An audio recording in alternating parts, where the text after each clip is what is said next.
Hello दोस्तों, कैसे हैं आप सब। उम्मीद है आप सब ठीक होंगे। स्वागत है आप सभी का मेरे यूट्यूब चैनल पर स्टडी विद भारती। तो आज मैं आपके लिए लेके आई हूँ प्रीवियस ईयर्स के कुछ क्वेश्चन जो पिछले सालों में बार बार आए हुए हैं, जो संज्ञा टॉपिक से रिलेटेड हैं।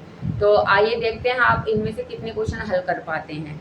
ठीक है, तो पहला क्वेश्चन है आपका, देश को हानि जयचंदों से होती है, रेखांकित शब्द में कौन सी संज्ञा है। जयचंदो, जयचंद कौन होते हैं, जो बेटा देश से गद्दारी करते हैं। तो जयचंद जैसे लोग हमारे देश में कई पाए जाते हैं। तो जिसका पर्टिकुलर नेम नहीं होता और जो कई होते हैं वो क्या होते हैं, हमारे जातिवाचक। क्या होते हैं वो, हमारे जातिवाचक। और आपके यूपी टेट पेपर 1 2018 में आया हुआ है। ठीक है, ये क्वेश्चन जयचंद वाला जो है आपके एग्जाम में इस तरह से वाक्य देकर पूछेगा।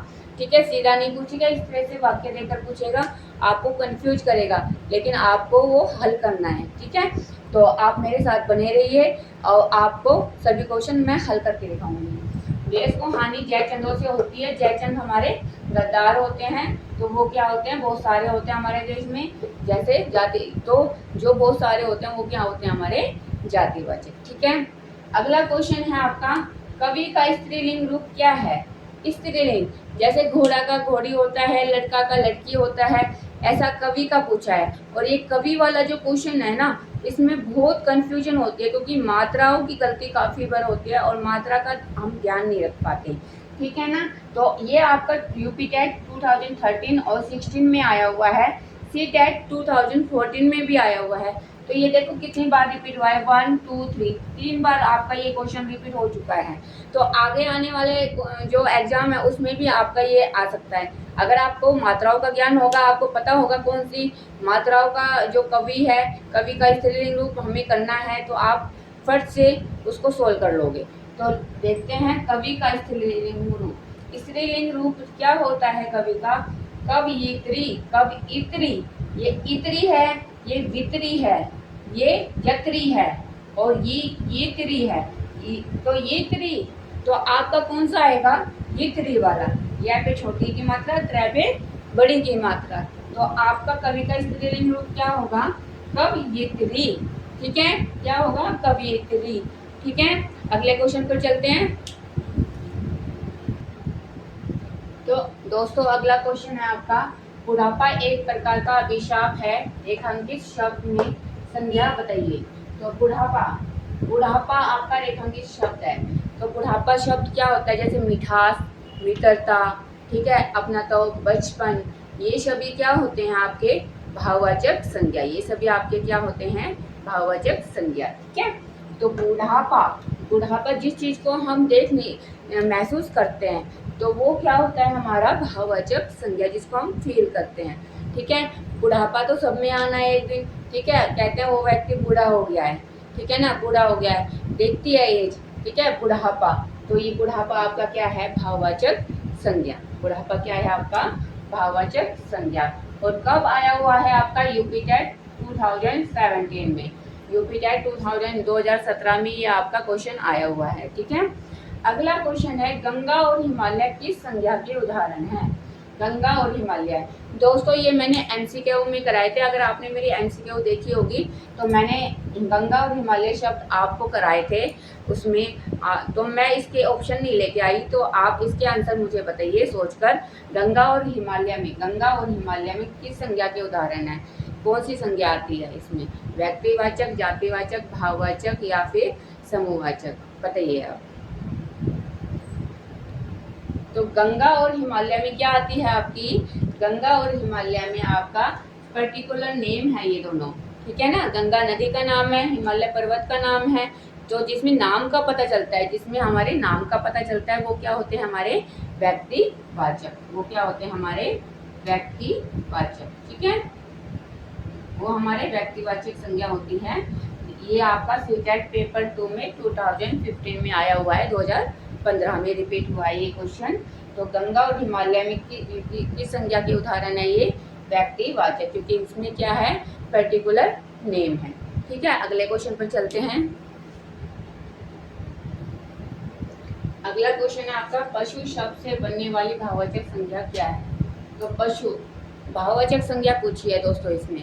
तो भाववाचक संज्ञा मैंने आपको बताई थी, जैसे बचपन होता है, मित्रता होती है, पशुता, मिठास, इस तरह से जो होता है आपका ये भाववाचक संज्ञा होती है। तो पशु शब्द से बनने वाली भाववाचक संज्ञा क्या है? ये आपका रीड लेवल 2015-2017 में आया है। पशुता, पशुत्व, पशुपन, ए और बी दोनों। क्या हो सकती है बताइए पशु शब्द की भाववाचक संज्ञा? क्या होगी दोस्तों? पशु शब्द से बनने वाली भाववाचक संज्ञा होगी पशु का, क्या होगी? पशुता। ठीक है। आगे है मित्र की भाववाचक संज्ञा क्या होगी? ये आपका एस्टेट 2019 में आया हुआ है। मित्र का क्या होती है भाववाचक संज्ञा? मित्रता। मित्र की भाववाचक संज्ञा क्या होती है? मित्रता। ठीक है। अगले क्वेश्चन पर चलते हैं हम। तो दोस्तों अगला क्वेश्चन आपका, निम्नलिखित में से कौन सी भाववाचक संज्ञा नहीं है? तो भाववाचक संज्ञा से क्वेश्चन ज़्यादा आ रहे हैं, तो मैं आपकी एक वीडियो भाववाचक संज्ञा पर लेके आऊँगी। नेक्स्ट वीडियो जो भाववाचक संज्ञा पर होगी, जिससे आपको भाववाचक संज्ञा पहचानने में आसानी हो जाएगी कि इसकी भाववाचक संज्ञा क्या होगी। ठीक है। तो निम्नलिखित में से कौन सी भाववाचक संज्ञा नहीं है? भाववाचक संज्ञा बतानी है। मनाही, वीरता, सोना, खुशी। भाववाचक संज्ञा जिसको हम महसूस कर सकते हैं, जिसको हम फील करते हैं, वो क्या होती है? हमारी भाववाचक संज्ञा। तो अब मनाही, मना कर दिया, मनाही कर दी इस काम की, तो मतलब एक्सप्रेशन से हमें पता लग जाता है कि ये बंदा इस काम को करना चाहता है या नहीं करना चाहता है। ठीक है। और वीरता, भाई उसमें तो बहुत ज्ञान है, वो वीरता हासिल किया हुआ है। ठीक है। सोना, सोना क्या होता है? हमारा पदार्थ। तो पदार्थ को तो हम महसूस नहीं कर सकते, देख सकते हैं। ठीक है। सोना। खुशी, खुशी को हम महसूस करते हैं। ठीक है। खुशी को महसूस कर सकते हैं। तो हमारी भाववाचक संज्ञा क्या नहीं है? आपकी भाववाचक संज्ञा आपकी सोना।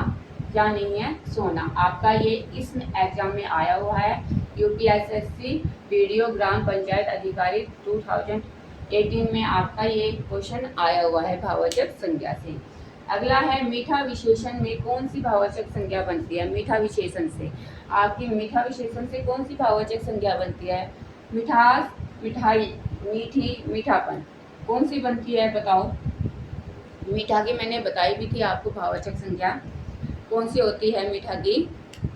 आपकी मीठा की भाववाचक संज्ञा कौन सी होती है दोस्तों? मिठास। क्या होती है? मिठास।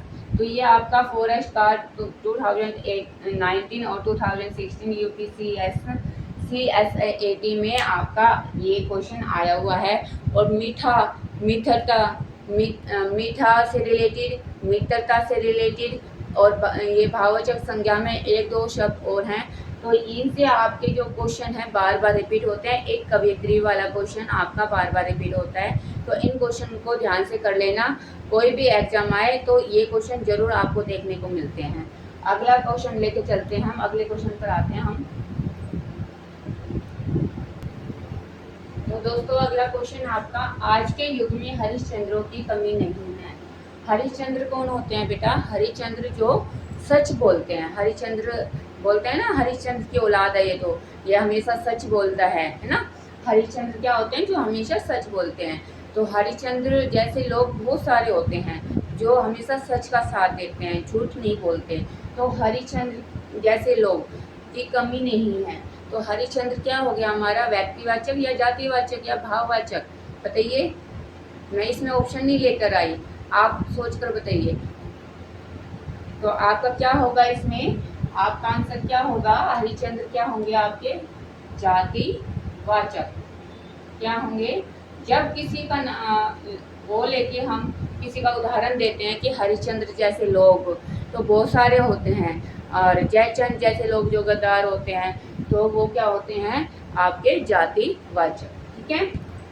सभा, सेना और कक्षा किस प्रकार की संज्ञा है? देखो बेटा, ये जूनियर असिस्टेंट में आया हुआ है 2010 में आपका हरिश्चंद्र वाला क्वेश्चन। अगला क्वेश्चन है, सभा, सेना और कक्षा किस प्रकार की संज्ञा है? कौन कौन सी? सभा, सेना और कक्षा। सभा, सेना और कक्षा।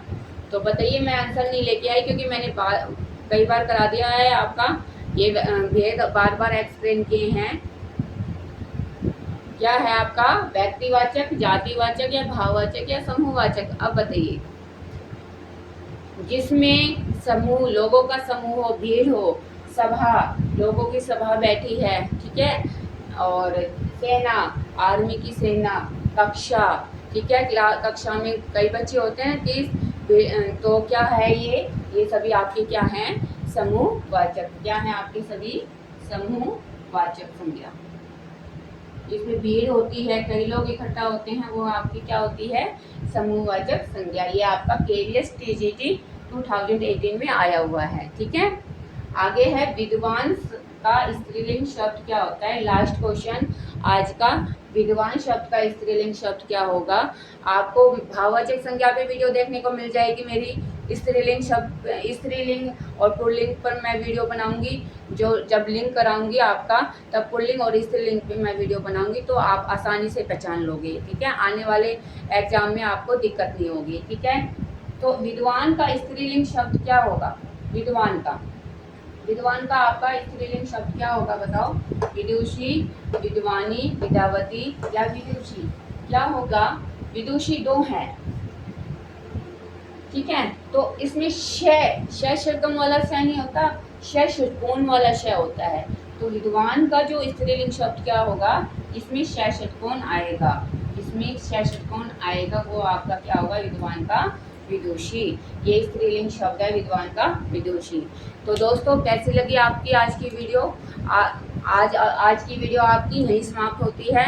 और ऐसे ही प्रीवियस ईयर के क्वेश्चन देखने के लिए मेरी वीडियो को फॉलो करें, सब्सक्राइब करें और लाइक करें, ठीक है। अगर फिर भी आपको कोई परेशानी होती है तो मुझे कमेंट करके बताइए। तो मुझे कमेंट करके बताना आज की वीडियो आपको कैसी लगी, आप सारे क्वेश्चन हल कर पाए या इनमें से कितने क्वेश्चन हल कर पाए हैं, ठीक है। आगे आपको वीडियो देखने को मिलती है, भाववाचक संज्ञा पर मैं वीडियो लेकर आऊँगी, ठीक है। और कवि वाला शब्द आप मेरे को कमेंट करके बताइए, कवि का स्त्रीलिंग क्या होगा, ठीक है। बाय बाय दोस्तों, धन्यवाद।